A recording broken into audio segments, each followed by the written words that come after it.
I kind of said in our little intro that I wanted to talk a minute about this concept of inspired living. So after 30 sunrises, I know I've shared with you guys that I'm going to close this curtain here. I've shared with you guys that I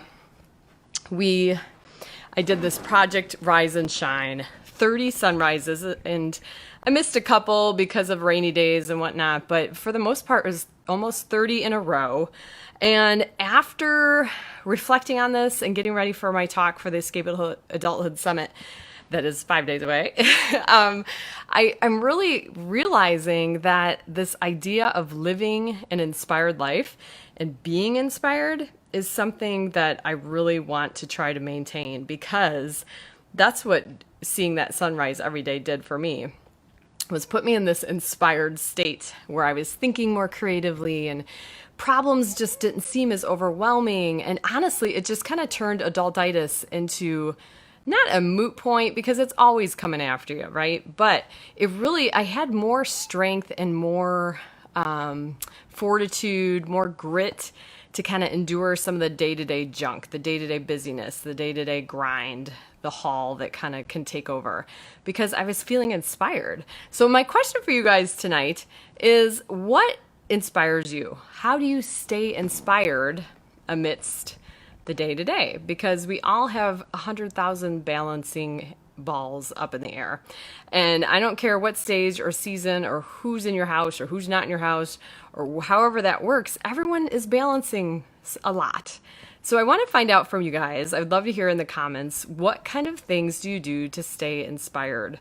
For the last 30 days or so, obviously nature has been a big thing. Obviously my wonder hunts before that. But one of the tips that I kind of came up with during that process was my five senses. So there was a morning where I was not able to go to the backyard to watch the sunrise because it was raining. So I ended up on our front porch, and I sat in an overhang, and I sat on our front porch, and I just experienced the rainy morning from the front porch. And I have to tell you that all of a sudden, probably about a half hour in, I realized that my five senses were taking over. And I was like, ooh, this is a really powerful experience to have my five senses so vividly present. Smelling the rain, right? Somehow I felt like I was tasting the moisture in the air and tasting the humidity and, kind of almost the rain. You could almost like have a different taste in your mouth. It's kind of weird to say, but of course the noise of the rain, coming down on the roof and dripping off of the porch and dripping off of the plants, all that sort of thing. And the visuals of the shininess of the grass and just kind of taking all of that in.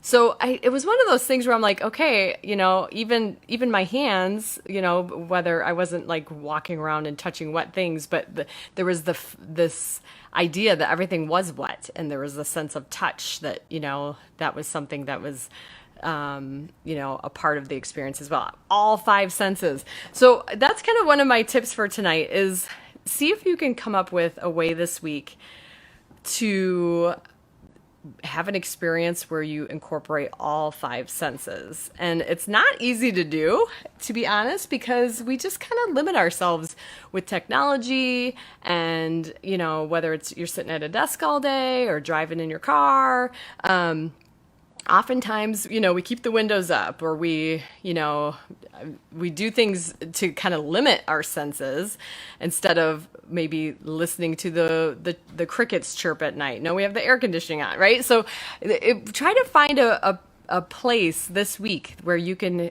try to incorporate as many of the five senses into one experience as possible.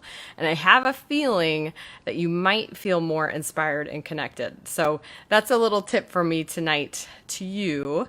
But again, if you have anything that you're kind of thinking about, okay, let's see, the comments are going by really quickly. Kelsey says, I felt that when we visited the mountains. Oh, and then went away. Sorry. And then Oh, for some reason I'm only able to see two comments at a time, guys. So I'm sorry. Tracy said about music. Yes, right.